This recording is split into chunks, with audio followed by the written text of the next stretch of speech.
2월 마지막 주 예배를 시작하겠습니다. 사도신경으로 신앙 고백하겠습니다. 전능하사 천지를 만드신 하나님 아버지를 내가 믿사오며 이곳에 오셔서 이곳에 앉으소서 이곳에서 드리는 예배를 받으소서 주님의 주님의 이름만이 오직 주의 이름만 이곳에 있습니다.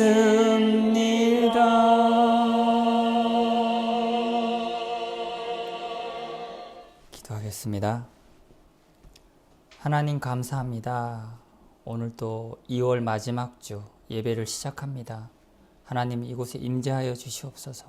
하나님 이 작은 교회를 하나님 이곳에 오셔서 우리의 마음을 하나로 또 모아주시길 원합니다. 하나님의 마음이 우리의 마음이 되고 그 마음 속에서 우리가 연합되어서 이 예배가 되고 교회가 되기를 원합니다. 추운 겨울이 지나고 이제 새로운 봄을 맞습니다. 하나님 그 추웠던 겨울이 지나면서 또 새롭게 되는 이 봄에 우리의 마음을 또 새롭게 하여 주시고 새술은 새푸대에 담으라 하셨습니다. 하나님 마음을 새롭게 2023년 이 봄을 맞아서 우리가 나아가고자 합니다. 주님 도와주시고 또 인도하여 주실 것을 믿습니다. 또 그리고 오늘 말씀을 들고선 유아진 목사님을 위해 기도합니다. 그 말씀이 선포될 때 주님의 말씀으로 우리에게 대언되어서 우리를 또 알게 하시고 또 깨닫게 하여 주시고 우리를 또 새롭게 하여 주시길 원합니다. 한 주 동안에 있었던 모든 것들을 또 주님의 보혈로 씻겨내려 주시고 또 새로운 말씀으로 우리를 또 더딥혀 주셔서 한 주 동안 우리가 살 수 있게 하여 주시길 원합니다. 하나님 힘을 주시옵소서. 우리는 연약합니다. 하나님 우리는 무너집니다. 그렇지만 하나님의 마음으로 우리를 인도하여 주시고 우리를 이끌어 주시길 원합니다. 이 모든 말씀 예수님 이름으로 기도합니다. 아멘. 우리 서로 환영해요. 손을 뻗어서 반겨주어요. 하나님의 사랑이 당신의 삶 가운데 가득하기를 축복합니다. 축복합니다. 은혜가 우리 가운데 가득하길 기도합니다. 감사합니다. 여러분들에게 정말 하나님의 사랑이 가득하기를 축복하고 은혜가 가득하기를 매일 기도하고 있습니다. 오늘은 마가복음 6장 1절에서 13절 말씀을 함께 읽어보았어요. 오늘 삶으로 가르치신 예수님이라는 제목으로 이야기 나눠보려고 해요. 여러분이 태어난 곳, 그 고향이 주는 느낌이 여러분은 어떠신지요? 저도 오늘 이렇게 예수님이 고향 방문한 이야기를 보면서 그 고향에 대해서 잠깐 생각을 해봤어요. 고향이 저에게는 되게 아픔의 땅이기도 하면서 또 한편으로는 그래도 그곳에 가면 내가 회복되어지고 또 나를 안아주는 분이 계시다라는 것 때문에 그 고향은 약간 애잔한 느낌이 드는 것 같아요. 그리고 또 고향하면 저는 되게 좀 이렇게 산천 초목에서 뛰어놀던 추억이 많아서 너무 좋았던 것 같아요. 그런 게 뭔가 이렇게 요즘 같으면 냉이나무를 우리 캐러 다녔어요. 교회 언니들이랑. 근데 그게 되게 이렇게 막 너무 많아가지고 그냥 뭐 캔다기보다 그냥 이렇게 담는 거죠. 주워 막 해서 또 그 언니가 막 이렇게 요리도 잘했어요. 그래서 막 교회에서들 이렇게 쪼물쪼물 해가지고 이렇게 한 상 차려서 먹고 그랬던 기억이 있어요. 그래서 추억 때문에 이렇게 사봐요. 요즘도 냉이나무를. 근데 그때 그 맛이 안 나는 거예요. 그래서 조금 그런 게 아쉬워요. 그렇게 고향에 가신 오늘 예수님을 보는데 이 예수님이 많은 사역을 하셨어요. 많은 사역을 하시고 이제 오늘 읽었던 1절을 딱 보면 가버나움에서 사역을 많이 하셨는데 나사렛, 그분이 나시고 자란 그 고향으로 가게 되셨죠. 이 예루살렘에 제가 또 가봤잖아요. 여기 가버나움에서 나사렛까지의 거리를 생각해 보면 차로 한 30분 정도면 갈 수 있는 거리예요. 예수님이 근데 먼저 이 고향에 가서 이렇게 딱 찾아간 곳이 집이 아니라 어디였냐면 회당이었어요.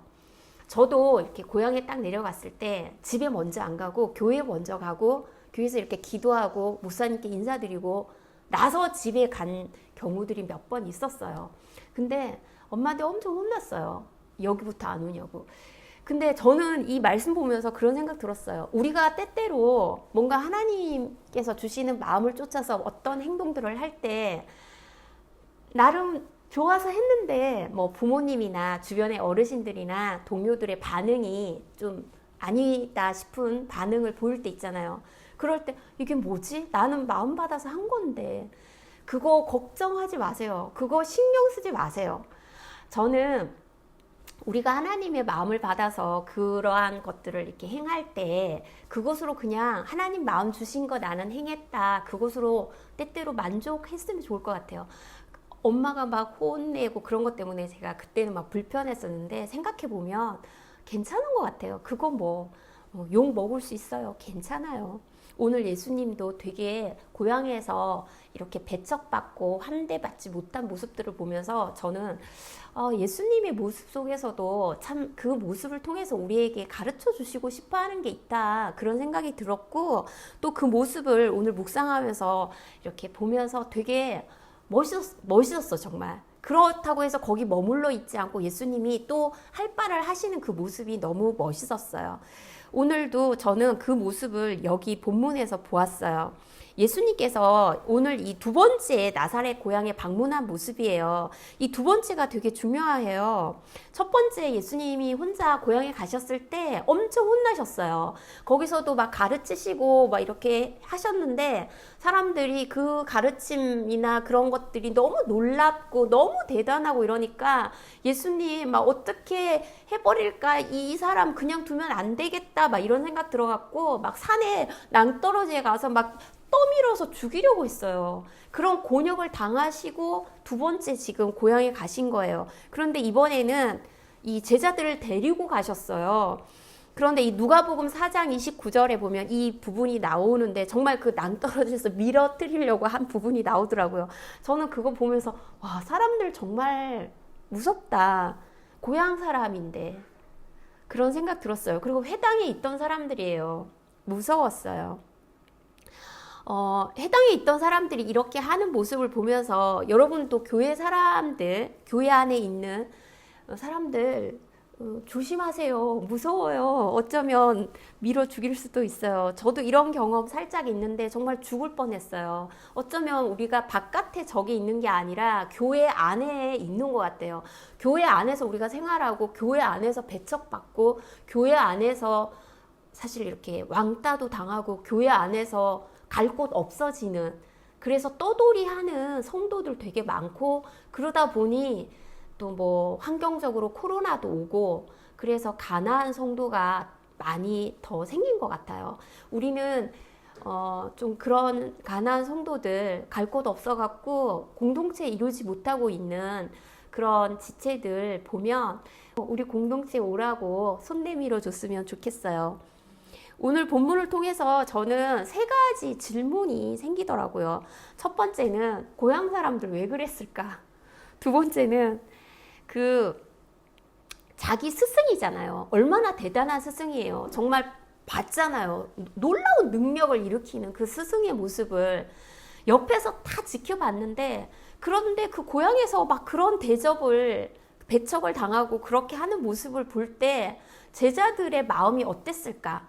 그런 생각, 그런 의문이 들었고 세 번째는 예수님이 사실 예수님이 뭘 모르시겠어요. 그분은 하나님이신데 자기에게 어떤 반응이 올지 짐작하셨을 것 같은데 저 같으면 그럼 그냥 혼자 갔을 것 같아요.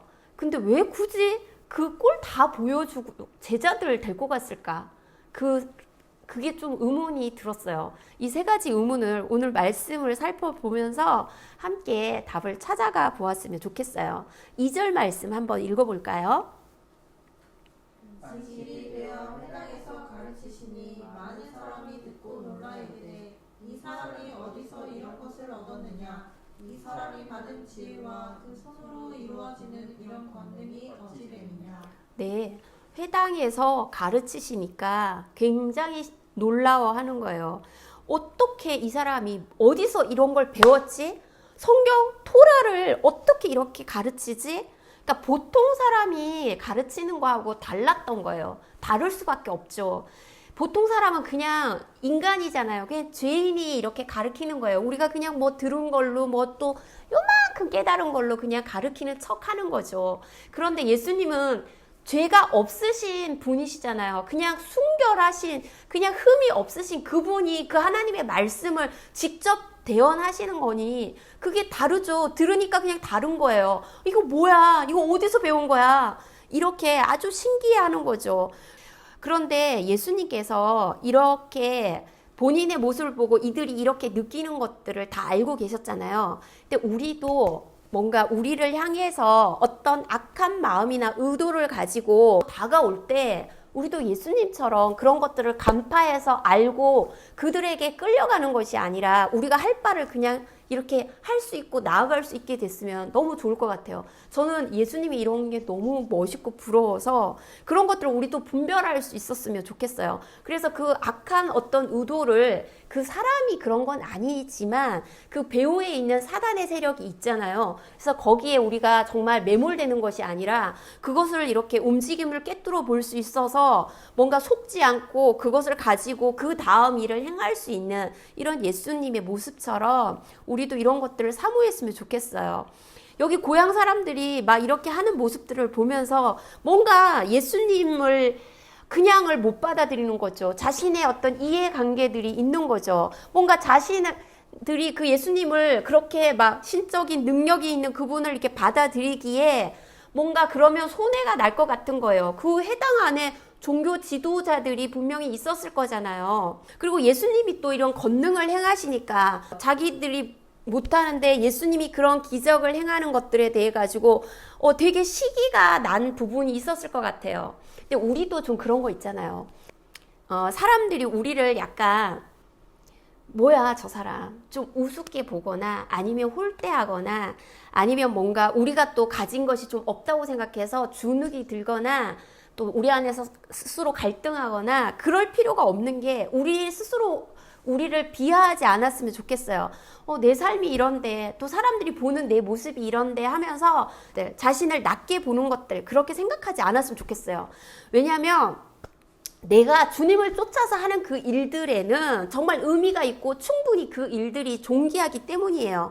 그리고 내가 예수님에 관해서 그러한 일들을 할 때 정말 온전해지기 위해서 그것을 사모하며 하는 거잖아요. 그러면 내 안에 예수 그리스도가 계신 것인데 거기에 대한 정체성이 정말 분명해져야 될 것 같아요. 그래서 좀 그런 사람들이 보는 나에 대해서 그 평가에 주눅이 들거나 뭔가 그것 때문에 더 나아가지 못하거나 그럴 필요가 없는 것 같아요. 예수님은 정말 완전하시잖아요. 그리고 정말 이런 능력들을 행하시고 이렇게 말씀을 가르치시고 정말 뭐 흠을 잡을 게 없음에도 불구하고 이분을 흠을 잡고 이렇게 뭔가 끌어내리려고 하는 그런 어둠의 세력이 있었다고 생각하면 우리는 뭐 더 할 나위 없지 얼마나 많은 흠 잡을 게 있겠어요. 그래서 그러한 부분들을 우리가 너무 거기에 매일 필요는 없을 것 같아요. 예수님 잘 믿어도 물질 없을 수 있고요. 공부 못할 수 있고요. 예수님 잘 믿어도 건강 안 좋을 수도 있고요.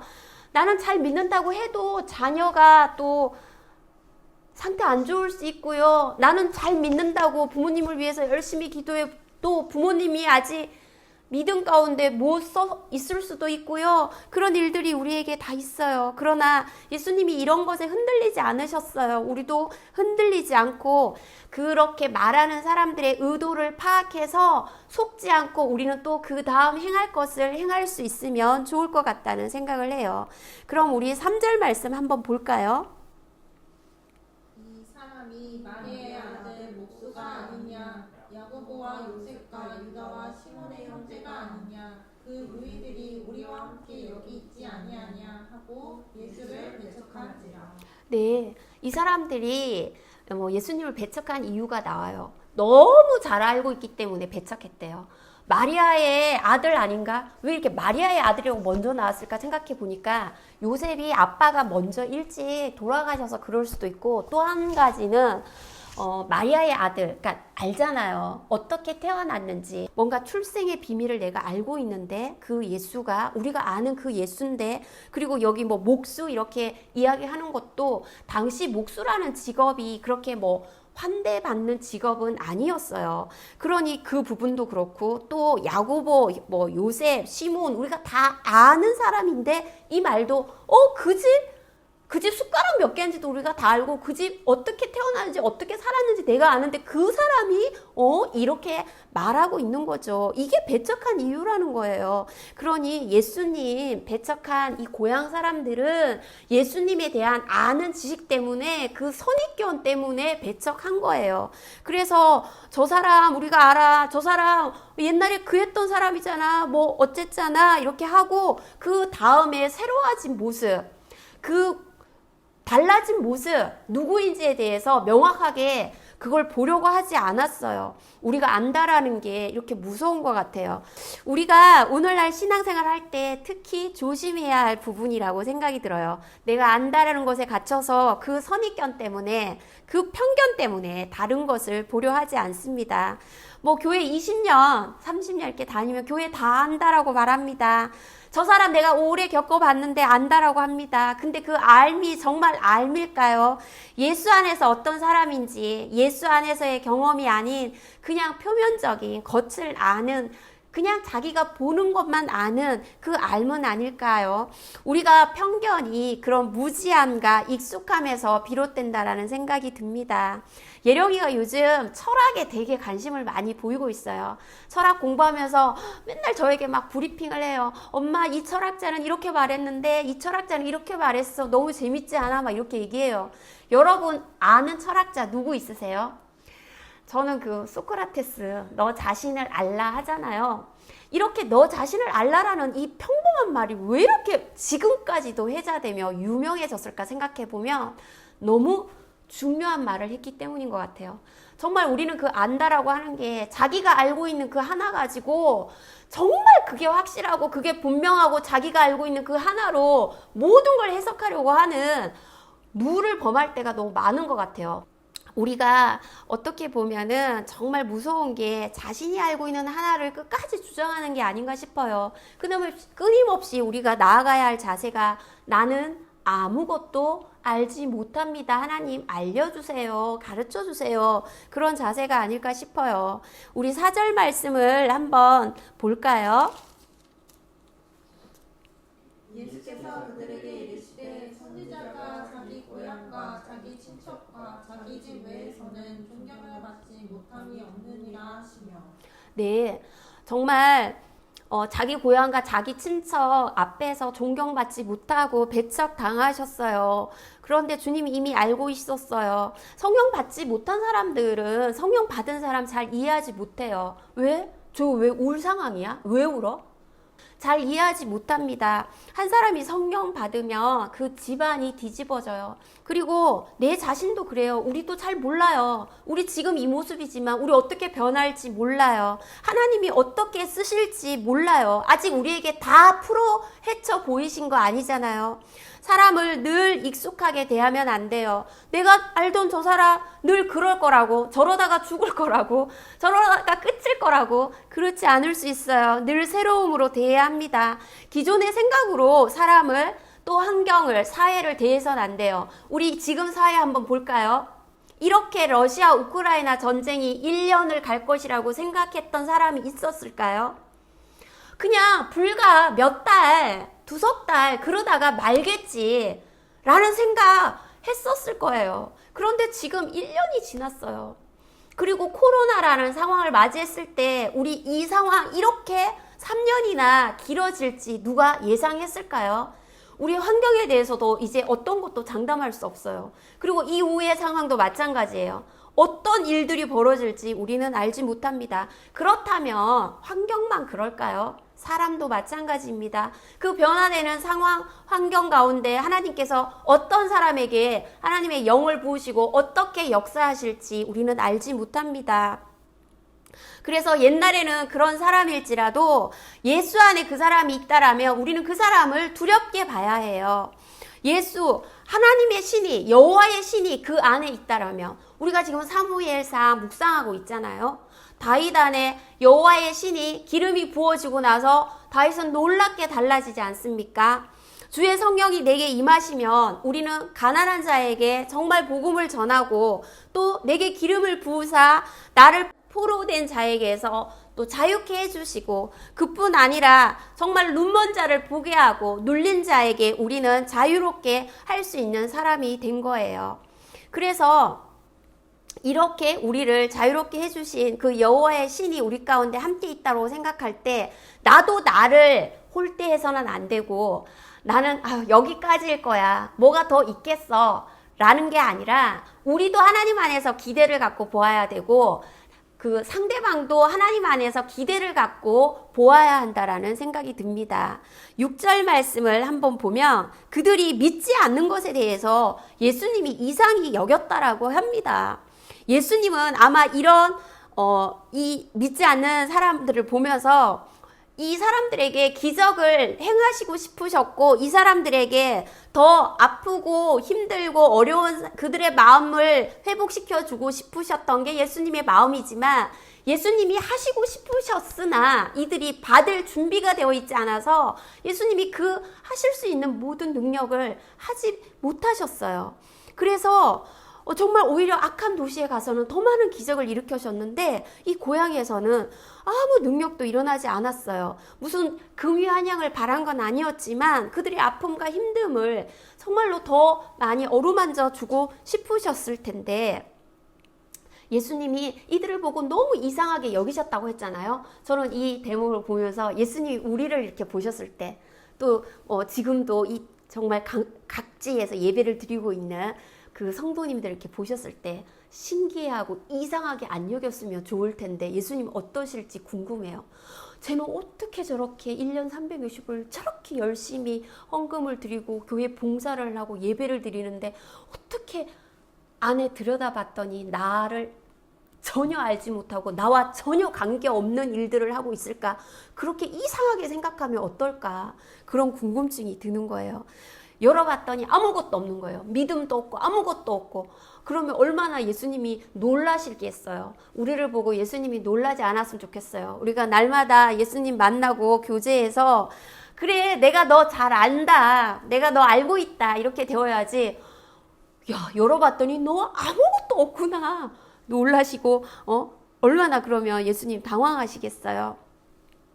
예수님도 마찬가지이신 것 같아요. 우리가 뭔가 믿음 있고 우리 안에 무엇이 있어야 우리에게 걸 수가 있죠. 아무것도 걸 게 없으면 예수님이 역사할 게 없으시잖아요. 그래서 믿음이 없은 이들을 향하여서 예수님께서 기적을 베푸실 수가 없으셨던 거예요. 그러다 보니 최소한의 기적을 베푸셨어요. 여기 소수의 병자에게만 안수하고 고치셨다라고 5절에 말씀하고 있죠. 사도 바울이 자기 민족만큼은 정말 전도하고 싶었어요. 그죠? 그런데 예수님의 복음을 정하니까 그들이 막 돌 던지고 그들이 핍박하고 받지 않는데 어떻게 줍니까? 사랑을 받아야 주죠. 주고 싶은데 받지 않습니다. 거절합니다. 배척합니다. 줄 수가 없죠. 우리는 그러지 않았으면 좋겠습니다.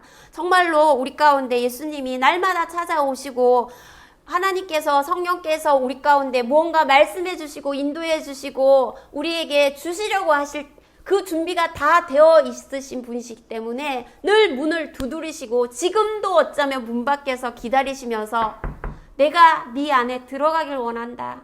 너 지금 힘들어하고 있지 않니? 너 지금 어려워하고 있지 않니? 너 지금 너 혼자 해결하지 못해서 힘들어하잖아.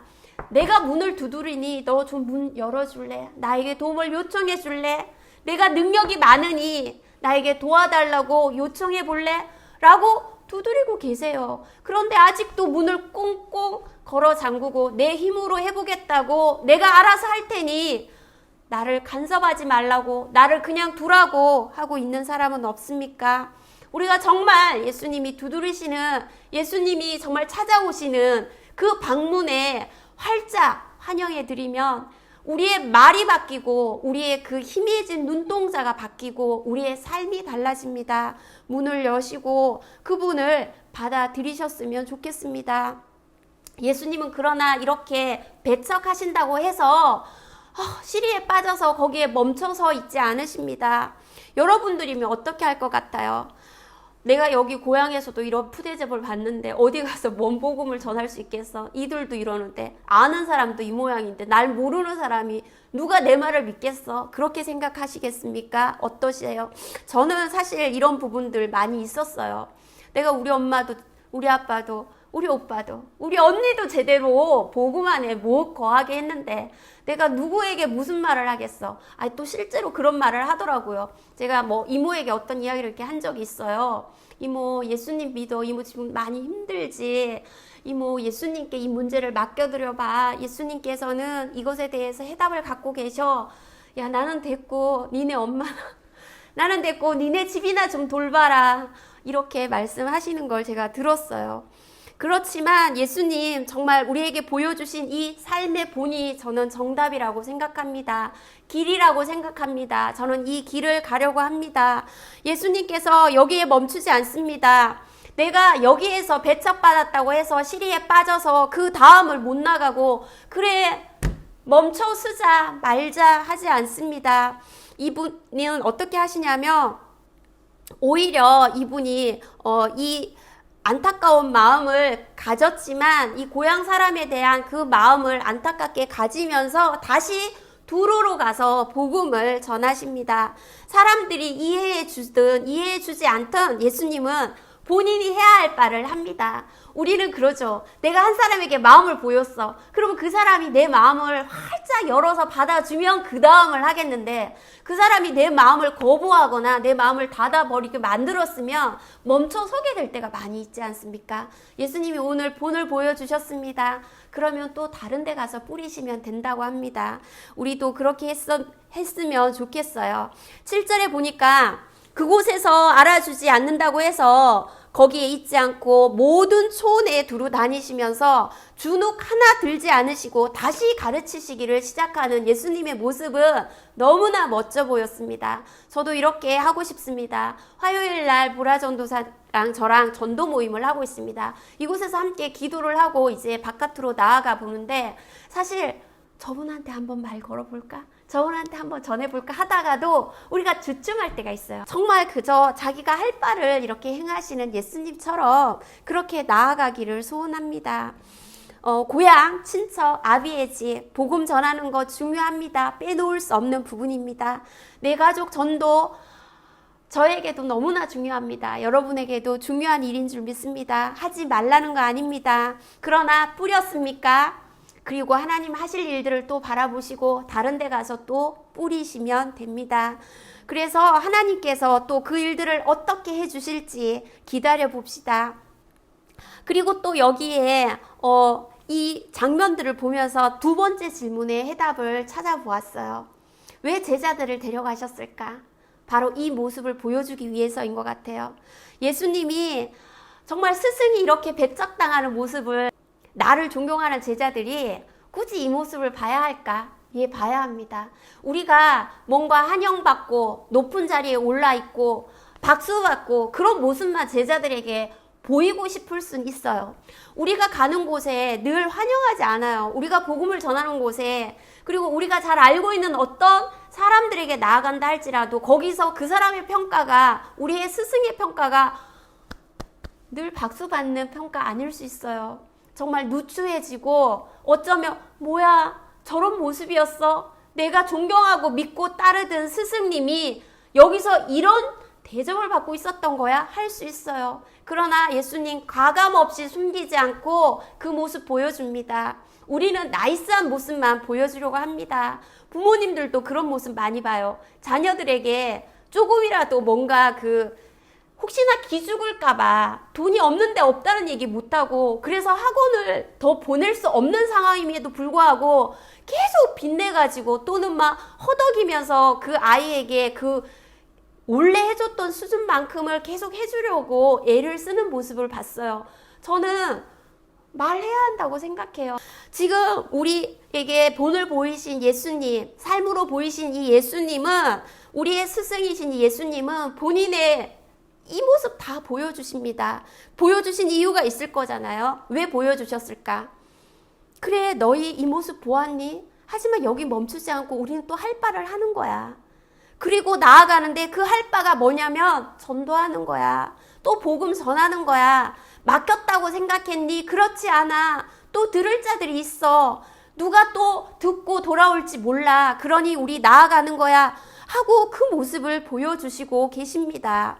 그래서 정말로 꽃길만 가는 거 아니야. 내가 말했지. 나를 따르는 자에게 너희 왜 나 따르려고 해? 5,000명 먹이시고 몇 강줄이 남고 그렇게 할 때 사람들 따르고 싶죠. 나의 밥의 문제가 해결되는데 예수님만 따라가면 되겠구나. 지금 살아가고 있는 모든 사람들이 그거 아닌가요? 먹고 사는 문제 때문에 동동거리고 아둥바둥 하잖아요. 먹는 문제를 해결해 주시는 예수님을 보고 누가 따르지 않겠어요? 수많은 군중들이 그분을 따랐어요. 그러나 가장 가까이에서 예수님을 따랐던 그 12명의 제자에게 본인의 이 모습을 보여주면서 내가 가는 이 길 꽃길만 있는 거 아니야? 너희 그래도 나 따라올 거야? 라고 그들에게 삶의 현장을 교육시켜주고 있다라고 저는 생각합니다.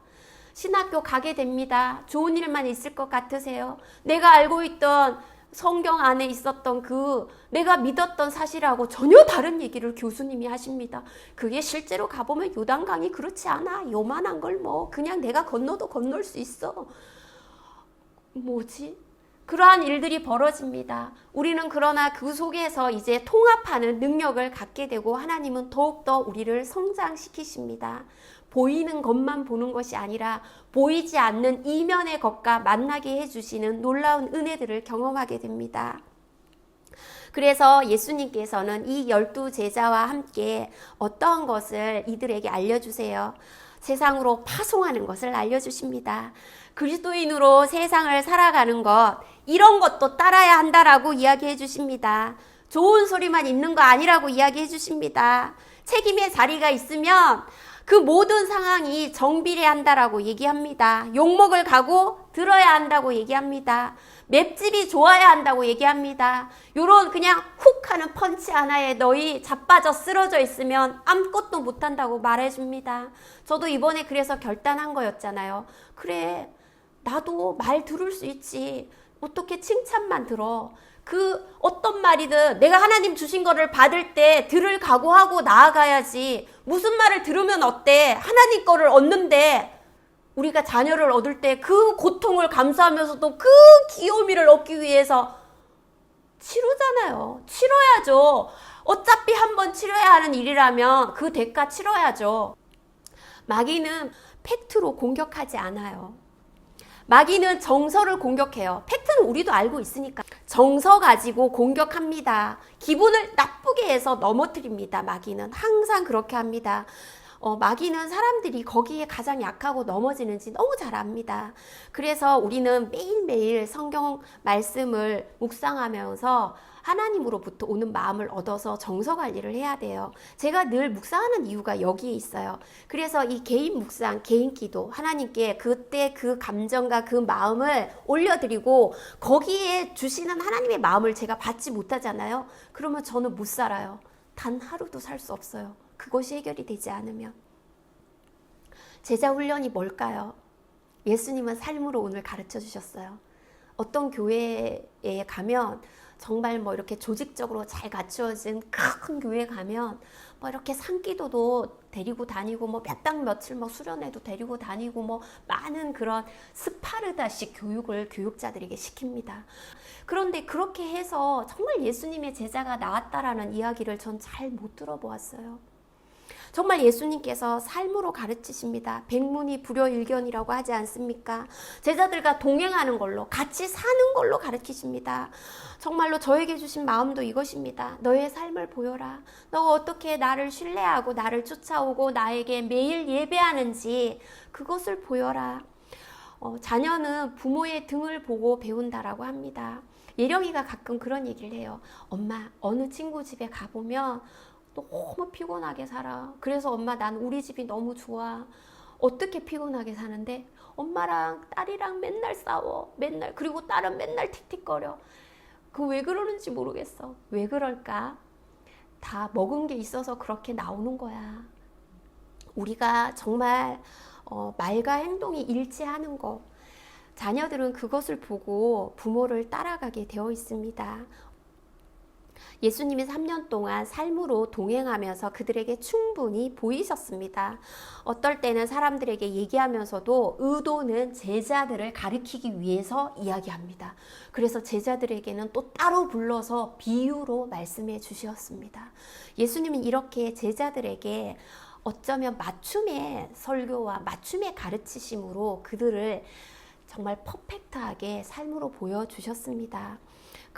예수님께서 토라를 암송시키고 새벽 기도를 이렇게 해서 돌리고 이런 식으로 가르치신 게 아니에요. 정말 그분의 삶을 통해서 그분의 마음, 하나님의 나라를 보여주신 것입니다. 교회의 말을 잘 듣고 교회 목사님에게 그의 손발이 되는 수종을 드는 종으로 가르치신 게 아니라 예수님은 하나님의 나라를 가르치셨습니다. 우리도 그랬으면 좋겠어요. 저도 여러분들이 그런 사람이 되었으면 좋겠어요. 저는 저의 제자가 되라고 말한 적 없어요. 여러분들이 하나님 나라에 하나님 예수 그리스도의 정말 제자가 되어서 하나님께서 여러분들에게 보이시는 그 삶을 향해서 열방을 향해 그렇게 나아갔으면 좋겠어요. 저를 가르쳐 주신 스승님이 계세요. 그분도 그렇게 하세요. 한 번도 그 안에 가두신 적 없어요. 이제 그만큼 성장했니? 그러면 하나님 나라를 향해서 너 더 나아가 보렴. 늘 환영하고 서포트해주고 기도로 후원해주시면서 보내주셨어요. 한 번도 자신의 사람으로 묶으려고 하지 않으셨어요. 저는 그 가르침을 받았고 저 역시도 저는 제 자녀도 제 안에 묶어두려고 한 적이 단 한 번도 없어요. 하나님께 드렸어요. 하나님 이 아이들 하나님께서 하세요. 하나님의 것이잖아요. 하나님의 기업이시잖아요. 그래서 그런지 정말 우리 아이 교회에서 살아요. 집에 잘 안 옵니다. 감사해요. 예수님께서 제자들을 그런데 이렇게 보내실 때 7가지의 원리를 보여주셨어요. 우리 이 원리를 한번 살펴봐요. 혼자 아니고 둘씩 짝지어서 보냈어요. 왜 혼자 아니고 둘씩 보내시냐면요. 혼자는 힘들고 지치면 쓰러질 수 있어요. 한 사람이 전도하잖아요. 누구를 만나서 하나님의 나라의 말을 전해요. 그러면 한 사람은 같이 그 말 하면 안 돼요. 원리가 한 사람이 옆에서 그거를 소리 내는 게 아니라 속으로 계속 중보하는 거예요. 기도하는 거예요. 마치 모세가 말씀을 이렇게 하고 옆에서 여호수아가 이렇게 기도하듯이 이렇게 서로 동력하는 거예요. 그리고 또 옆에 여기 그 다음에 뭐라고 나와요? 귀신을 제어하는 능력을 줘서 보냈어요. 우리 안에 보면 귀신을 제어하는 능력을 주셨어요. 난 그런 거 한 적 없어요. 전 못해요. 아니에요. 우리 할 수 있어요. 우리가 사용하지 않아서 그래요. 저는 되게 보일 때가 있어요. 누가 뭔 말을 하는데 귀신이다 지금. 그래서 우리가 그 더러운 귀신을 향해서 예수 그리스도 이름으로 내어 쫓을 수 있어야 돼요. 그러니까 말로 하진 않죠. 그 사람이 그러면 상처받을 수 있잖아요. 속으로 기도해요. 하나님 저 귀신 지금 뭐예요? 이름이 뭐예요? 알려주세요. 근데 대체로는 하나님이 주셨던 마음이 뭐냐면 그 사람 안에 그 부분보다는 그 사람을 사랑으로 긍휼로 대하기를 바라셨어요. 그러면서 이제 또 3번째로 얘기해요. 돈을 의지해서 전도하는 거 아니라고. 지팡이 하나면 된다고. 이거는 하나님 의지하라는 그런 말씀이잖아요. 그리고 또 4번째 나오는 거 10만 신고 2벌로도 있지만 이 또한 하나님 의지해서 전도하라는 이야기인 거예요. 전도는 내가 하는 게 아니라는 거죠. 이 전쟁은 내게 속한 것이 아니라 만군의 여호와 하나님께 속한 것이니까 다윗처럼 그렇게 정말 본인의 그곳으로 나아가는 것이 아니라 하나님께서는 그 여호와의 이름으로 이것은 내게 속한 전쟁이니까 그러니까 실력 없는 사람이 꼭 명함 이렇게 보면 밑에 무슨 위원회 굉장히 길게 이렇게 나와 있고 사람들 부대 이렇게 데리고 이렇게 다니잖아요. 그런데 보면 그런 거 아니라 정말 나를 의지하는 거. 그러니까 금과 은은 내게 없지만 내게 있는 예수 그리스도의 이름으로 일어나 걸어라 할 수 있는 그 능력만 있으면 된다라는 거죠. 지난번에 보라 전도사랑 같이 전도 모임 때 기도할 때 이 말씀을 정말 주시더라고요. 우리가 그런 마음으로 나아가서 전하라는 거. 왜냐? 소망은 우리한테 없으니까. 소망은 하나님께만 있어요. 우리를 보세요. 절대절명입니다. 무엇 하나 해낼 수 있을 것 같아요? 못합니다. 그분이 그나마 살게 해주시고 은혜 주셔서 요만큼이라도 유지하면서 살아갈 수 있는 우리의 모습을 지금 유지할 수 있는 거예요. 5번째 보면은 한 집에 머무르라고 해요. 왔다 갔다 하지 말고 이 집 가면 뭐 더 잘 대접해 줄까 하고 막 기웃거리지 말라는 거예요. 또 발 아래 먼지를 떨어버려라. 이거는 이제 그런 뜻이에요. 나는 너하고 상관없다. 난 이제 내 할 바를 했다고 이제 복음 전했으니까 나머지는 네가 받아들이든지 받아들이지 아니하든지 너의 책임이다. 그 이야기죠. 그리고 6번째 나오는 거는 회개해라 그거예요. 회개하라고 말씀하고 나서 그 다음에 귀신을 쫓고 병 고치는 그 부분이 나왔잖아요. 이걸 보면서 저는 그 생각이 들었어요.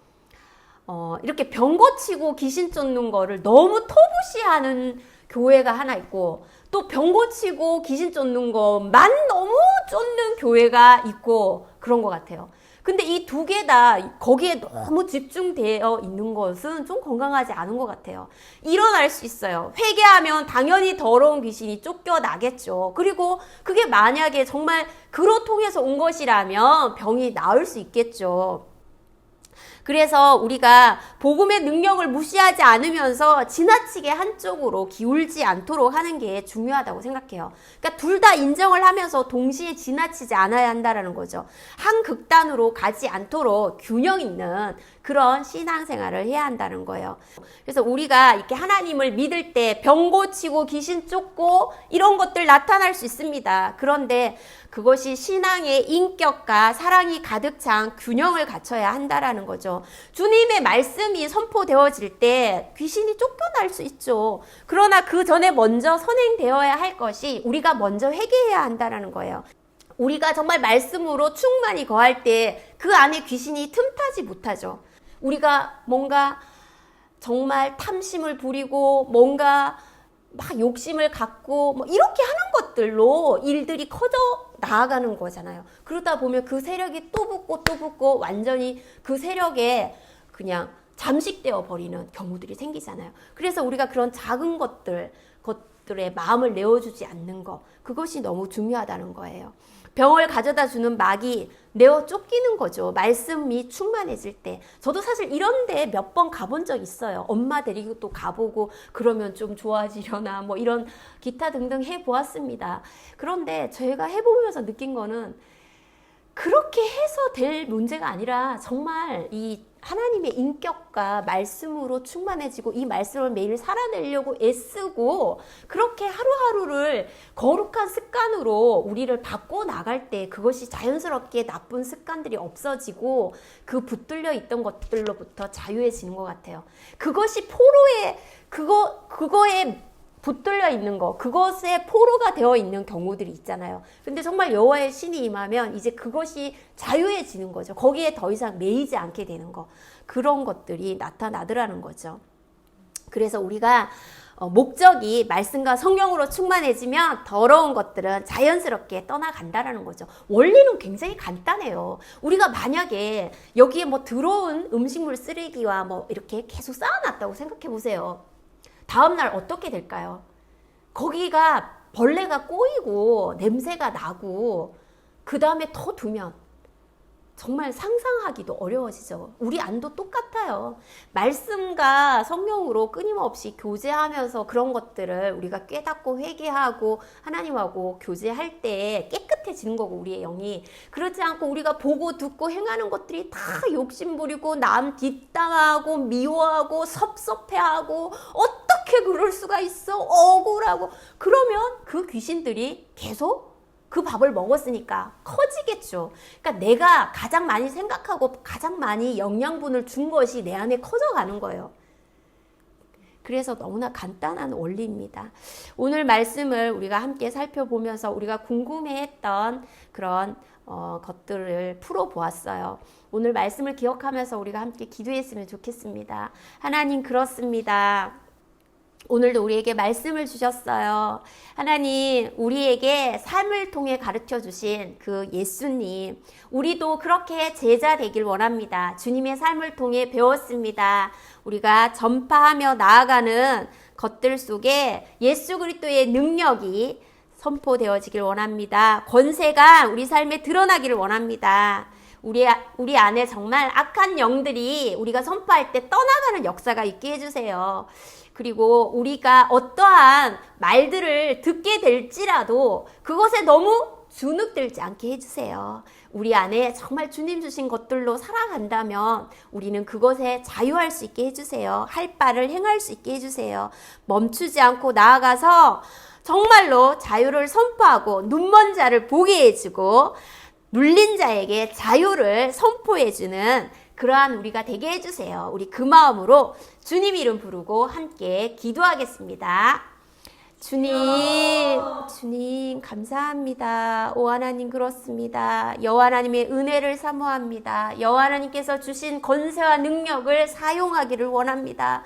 여호와 하나님 우리의 평판이나 우리를 향해서 말하는 소리에 우리의 감정을 건드리는 이야기들에 우리가 주눅들지 않게 하여 주시고 하나님 그것에 갇히지 않기를 원합니다. 우리를 자유케 해주셨으니 하나님 우리가 다른 곳에 포로되지 않겠습니다. 여호와 하나님 우리가 복음의 눈이 열어지고 여호와 하나님 우리가 나아가서 행해야 할 그 하나님 전해야 할 그 하나님 정말 회개하라는 그 복음의 메시지를 전파하게 되어져 하나님 아버지 정말로 아버지 악한 것들이 떠나가고 여호와 하나님의 나라가 임하여지는 것을 보게 하여 주십시오. 하나님 아버지 우리가 선포하기를 원합니다. 회개하라고 여호와 하나님 아버지 예수 그리스도를 믿으라고 여호와 하나님 우리의 입술에 하나님 나라의 권세를 능력을 입혀 주시옵소서. 우리가 입술로 선포할 때에 여호와 하나님 아버지 악한 더러운 것들이 여호와 하나님을 거부하고 하나님을 예배하지 못하게 하는 모든 악한 것들이 하나님 아버지 다 떠나가는 역사가 하나님 나타나게 하여 주시옵소서. 여호와 하나님 우리 안에 그 은혜를 부어 주시옵소서. 사랑의 하나님 은혜를 감사드립니다. 하나님께서 우리를 통하여 행하실 그 아름다운 복음의 일들을 정말 우리가 기대하며 하나님 소망 가운데 걸어가겠습니다. 하나님 우리의 일이 아니라 하나님의 일이고 만군의 여호와 하나님께서 행하실 일이기에 우리가 기꺼이 통로되겠습니다. 하나님 우리를 사용하여 주시옵소서. 하나님 이 모습 이대로 우리의 예배를 받아주시는 주님 감사를 드립니다. 우리에게 이 예배를 허락하여 주신 주님 감사를 드립니다. 주님 영광 받아주시옵소서. 하나님 참이 되게 해주셔서 감사합니다. 진실로 신령과 진정으로 하나님을 예배하게 해주셔서 너무나 감사드립니다. 여호와 하나님께서 여호와의 신을 우리 가운데 부어주셔서 이 일이 가능하게 되었습니다. 우리가 여호와의 영으로 말미암아 기뻐합니다. 송축합니다. 하나님 감사합니다. 여호와 하나님 고맙고 감사드립니다. 예수님의 이름으로 기도하였습니다. 아멘. 우리 봉헌 찬송하면서 하나님 앞에 준비하신 예물 올려드릴게요.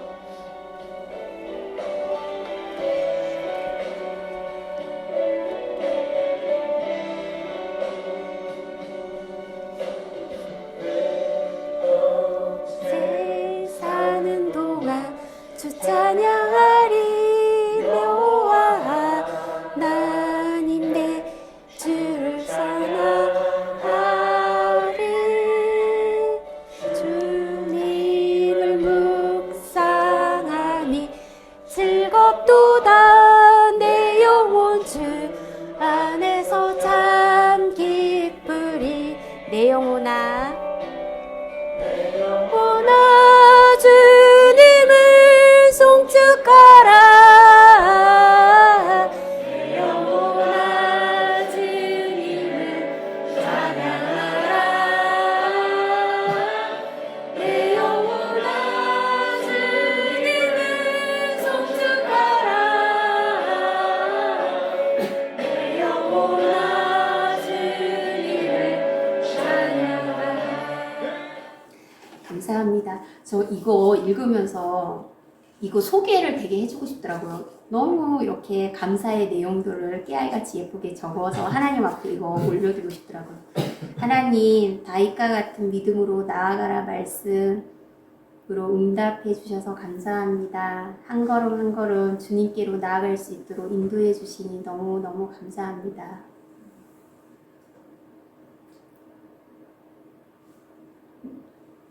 내가 가진 것이 적을지라도 내 안에 예수로 충만하게 해주시니 감사합니다. 이번 한 학기를 주님 손에 올려드리오니 새로운 마음 채워주시고 주님 뜻대로 행하여 주세요. 주님의 한없는 은혜에 감사와 찬양을 올려드립니다. 하나님, 영혼을 허락해 주신 하나님 감사드립니다. 주님이 하셨습니다. 감사합니다, 하나님.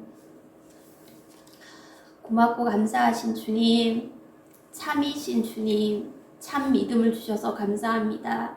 세상의 헛것들을 너무 많이 보아서 헛헛한 것들이 너무 싫어진 이때에 참만 있으면 살겠다라고 주님 저에게 생명을 달라고 주의 그 생명이 없으면 내가 살 수 없노라고 고백했던 많은 시간들이 있었습니다.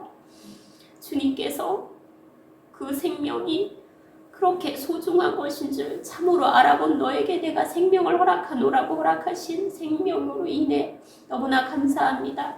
하나님, 생명이 자라는 것을 보고 살아가는 것보다 저에게 더 기쁨이 없습니다. 주님께서 제자들을 삶으로 가르쳤을 때 마음이 이러하셨겠다 생각합니다. 주님 고맙고 감사합니다. 제자를 허락하여 주시고 또 제자를 낳게 하여 주시고 또 제자를 통하여서 또 제자를 낳을 수 있도록 하여 주시기 원합니다. 그렇게 주님의 나라가 확장되어 가길 원합니다. 그러나 하나님, 또 한 가지 그것에 우리가 넘어지지 않길 원합니다. 꼭 많은 제자가 있어야 하고 큰 교회가 필요한 것이 아님을 전언합니다. 주님, 세상에 얼마나 큰 교회와 많은 수많은 무리들이 주님을 따르고 있습니까? 주님, 내게 붙여준 한 영혼이면 저는 족하나이다. 여호와 하나님 아버지의 그 나라를 온전히 보고 온전히 나타낼 수 있으면 족하나이다. 이 가정이 온전히 쓰고 나음교회가 온전히 선다면 족하나이다. 우리가 정말 더럽고 흠이 있는 것이 아니라 깨끗하고 온전한 것으로 예배할 수 있다면 그것으로 족하나이다. 정말로 아프고 상한 영혼들이 이곳에서 예배할 때에 주님을 만나고 정말로 갇히고 포로된 부분, 아버지 눈먼 부분이 눈이 열리고 자유케 되어진다면 그것으로 족하나이다. 그러면 하나님 나라가 이곳에 이루어진 것입니다. 우리 안에 이루어진 것입니다. 그들에게 이루어진 것입니다. 그것으로 족하나이다. 여호와 하나님 고맙고 감사합니다. 드린 예물 통하여 하나님 영광 받아 주시옵소서. 하나님 허락하신 이 모든 것들로 인하여 어느 것 하나 고맙고 감사하지 않은 것이 없습니다. 우리의 먹고 마시는 모든 것들이 감사하고 우리에게 허락하신 이 모든 삶으로 인하여 감사드리고 우리가 섬길 하나님 공동체와 또 돌봐야 할 영혼들을 주셔서 너무나 감사합니다. 함께 아버지여 이 나음교회에 물질을 보태고 마음을 보태고 기도를 보태는 귀한 동역자들이 있습니다. 하나님 그들을 축복하여 주시옵소서. 그들의 삶과 가정과 교회를 여호와 하나님 아버지 그들의 기도의 제목에 여호와 하나님 응답하여 주시기를 간절히 원합니다. 지금은 우리 주 예수 그리스도의 은혜와 하나님 아버지의 극진하신 사랑과 성령 하나님의 위로 교통하시니 오늘도 삶으로 보여주신 그 예수님을 따라가길 원하는 머리 숙인 당신의 남종과 여종에 이제로부터 영원까지 함께 하시기를 축원하옵나이다. 아멘. 감사합니다.